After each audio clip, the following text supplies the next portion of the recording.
अस्सलाम वालेकुम नाजरीन। आज 12 दिसंबर है और 12 बड़ी खबरें लेकर के सुबह 6 बजे मैं आपका मेज़बान आप लोगों के सामने हाजिर हूं, जहां हम बात करेंगे काबुल में बड़े धमाके की, जहां तालिबान के मंत्री हक्कानी का कत्ल कर दिया गया है। वहीं हम इस रिपोर्ट में बात करेंगे कि रूस ने अपने लोगों के लिए एडवाइजरी जारी कर दी है कि अमेरिका जाने से बचे। वहीं आईआरजीसी ने बड़ा खुलासा किया है कि सीरिया में क्या कुछ होने वाला है, इसके लिए पहले ही बशर अल असद को अलर्ट कर दिया गया था।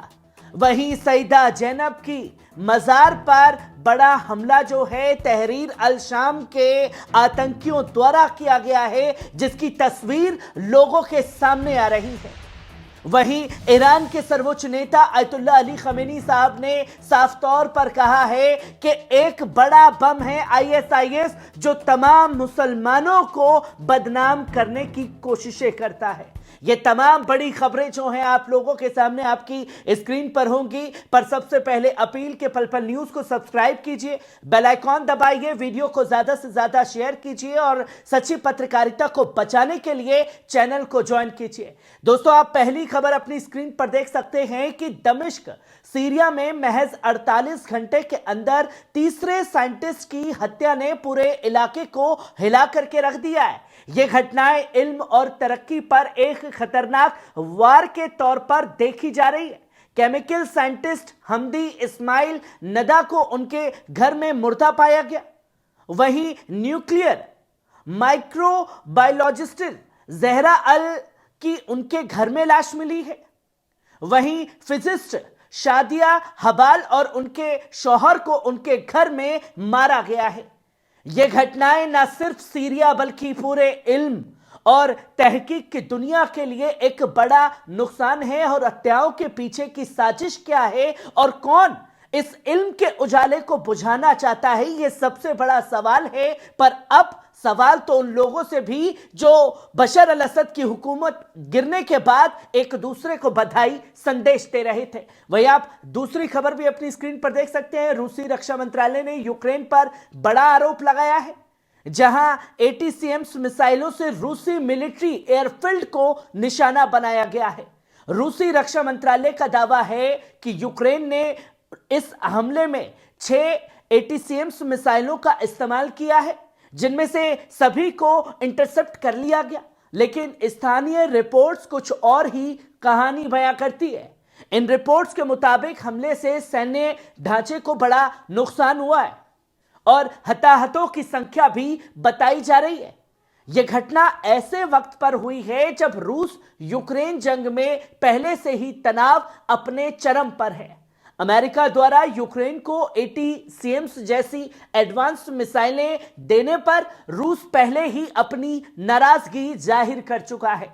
वहीं आप तीसरी खबर भी अपनी स्क्रीन पर देख सकते हैं। रूस ने सीरिया में इजरायली हवाई हमलों की निंदा की है।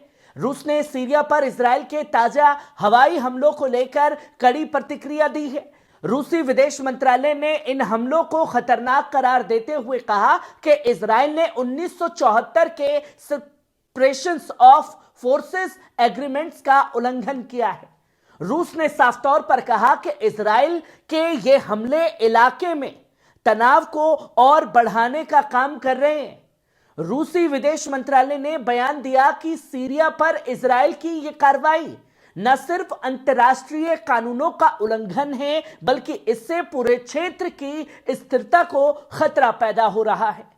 वहीं रूस की इस निंदा ने इजरायल और सीरिया के बीच बढ़ते तनाव को लेकर अंतर्राष्ट्रीय सियासत में एक नई बहस को छेड़ दिया है। वहीं आप चौथी खबर भी अपनी स्क्रीन पर देख सकते हैं। यूक्रेन ने दी बातचीत की पेशकश, रूस के साथ बातचीत के लिए तड़प रहा है। यूक्रेन और रूस के बीच लंबे समय से जारी जंग में अब एक नया मोड़ देखने को मिल रहा है, जहां यूक्रेनी राष्ट्रपति के सलाहकार ने बयान दिया कि यूक्रेन रूस के साथ बातचीत के लिए तैयार है। इस बयान के बाद उम्मीद जताई जा रही है कि दोनों देशों के बीच तनाव को कम करने और शांति बहाल करने की कोशिशें आगे बढ़ सकती हैं। हालांकि रूस की तरफ से अभी इस पर कोई प्रतिक्रिया नहीं आई है। यह खबर ऐसे वक्त में सामने आ रही है जब जंग के हालात ने न केवल इन दोनों देशों बल्कि पूरी दुनिया को प्रभावित किया हुआ है। क्या यह बातचीत जंग को खत्म करने का रास्ता बनेगी या यह एक नई रणनीति का बड़ा हिस्सा बनेगी? वहीं आप पांचवी खबर भी अपनी स्क्रीन पर देख सकते हैं नाज़रीन।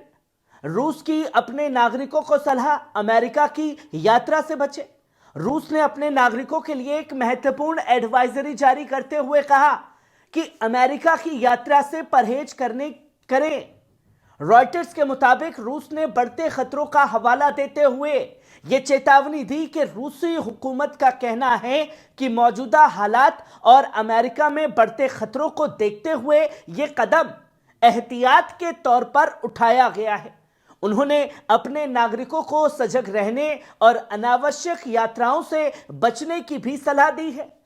इस चेतावनी ने रूस अमेरिका के बीच पहले से मौजूद तनाव को और गहरा कर दिया है।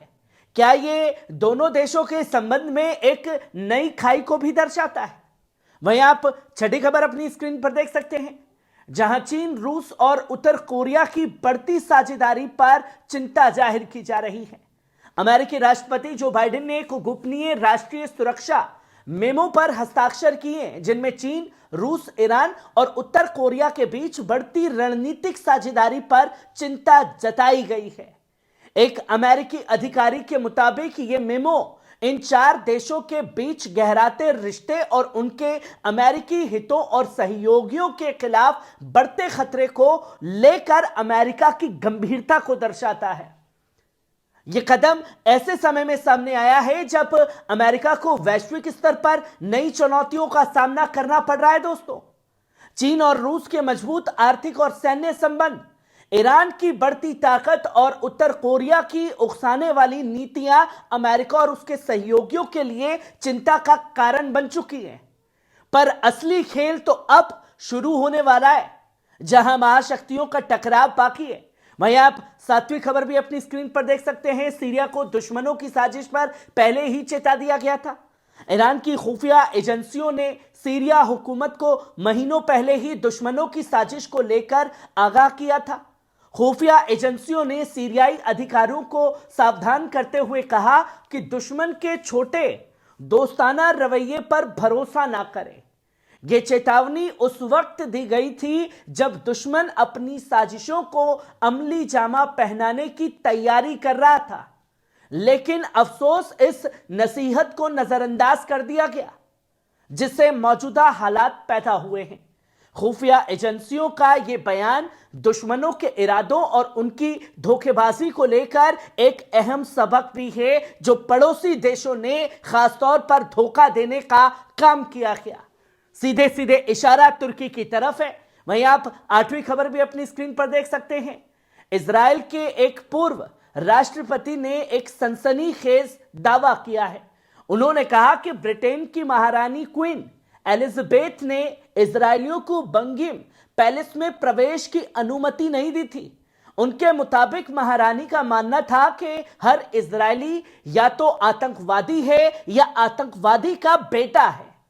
यह दावा न सिर्फ इजराइल और ब्रिटेन के रिश्तों पर सवाल उठाता है, बल्कि ऐतिहासिक तथ्यों और महारानी के विचारों को लेकर एक नई बहस को भी जन्म दे दिया गया है। वहीं आप नौवीं खबर भी नाजरीन अपनी स्क्रीन पर देख सकते हैं। सीरिया की नई हुकूमत का बड़ा ऐलान है। सीरिया की नई हुकूमत ने अपने माशी ढांचे में एक बड़ा बदलाव करने का फैसला किया है। सरकार ने यह ऐलान किया है कि अब रियासत निगरानी माशी निजाम को खत्म करके फ्री मार्केट सिस्टम लागू किया जाएगा, ताकि मुल्क में सरमायाकारी को बढ़ावा दिया जा सके।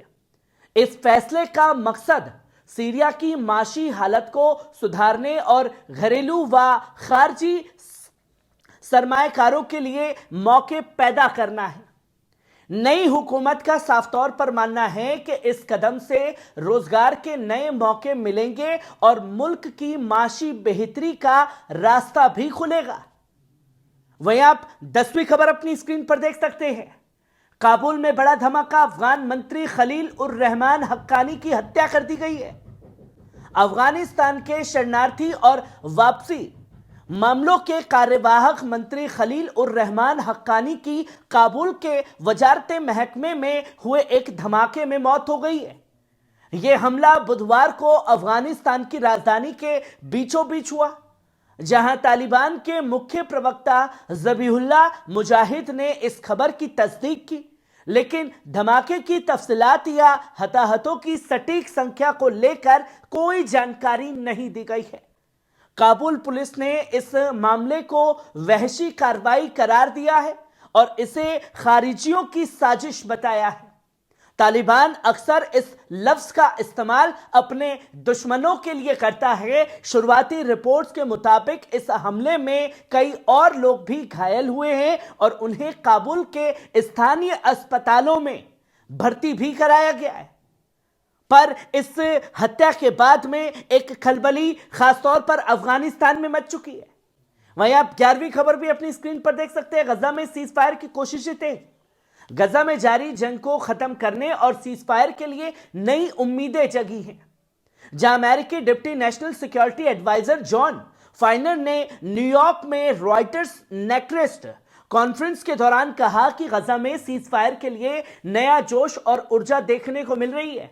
हालांकि उन्होंने यह साफ नहीं किया कि इसमें कौन कौन से अधिकारी शामिल हैं या अब तक कितना प्रगति हुई है। उधर एक सीनियर एडवाइजरी ने बताया कि राष्ट्रपति जो बाइडेन आने वाले हफ्तों में मिडल ईस्ट में और वरिष्ठ अधिकारियों को भेजने की योजना बना रहे हैं, ताकि गजा में सीजफायर डील को अंतिम रूप दिया जा सके। इस बीच इजरायली सुरक्षा मंत्री इजराइल काट्स ने कहा कि एक ऐसी डील की संभावना बन रही है जिसमें सभी बंदियों को रिहा किया जाएगा, जिनमें अमेरिकी नागरिक भी शामिल होंगे। वहीं आप आखिरी और 12वीं खबर अपनी स्क्रीन पर देख रहे हैं। सईदा जैनब मजार पर हमला। क्योंकि जब यह खबर दी तो तमाम लोग यह बताने के लिए आए कि नदीम भाई आप झूठ बोल रहे हैं, तहरीर अल शाम के लिए आप एक अफवाह फैला रहे हैं। पर अब उन्हें स्क्रीन पर यह तस्वीर दिखाई दे रही होगी जो वहां की लोकल मीडिया ने इस बात का खुलासा किया और यह बताया कि मजार ए सईदा जैनब और सीरिया के गिरजाघरों की सुरक्षा के लिए बड़े बड़े दावे किए गए थे, लेकिन ऑनलाइन पोस्ट हुए वीडियो ने इन दावों को झुठला दिया है।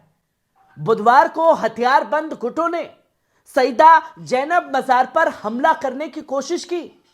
यह मजार पैगंबर मोहम्मद की नवासी जैनब बिन्त अली मुकद्दस मुकाम है, जो मुस्लिम जायरीनों के लिए बेहद अहम है। और वीडियो में देखा गया कि हथियारबंद लोग अपने असलाहों के साथ मजार में दाखिल होने की कोशिश कर रहे थे, लेकिन उन्हें मजार के अहाते में ही रोक दिया गया।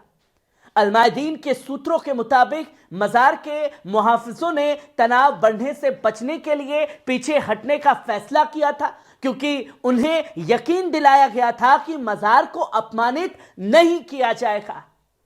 फिलहाल कुछ लोग मजार के अंदर मौजूद हैं ताकि इसे जायरीनों के लिए खुला रखा जा सके और इसकी हिफाजत को यकीनी बनाया जा सके। ये तमाम तस्वीरें लगातार लोगों के सामने आ रही हैं। कैसी लगी खबर? कमेंट बॉक्स में आकर के अपनी राय जरूर दीजिएगा। शुक्रिया।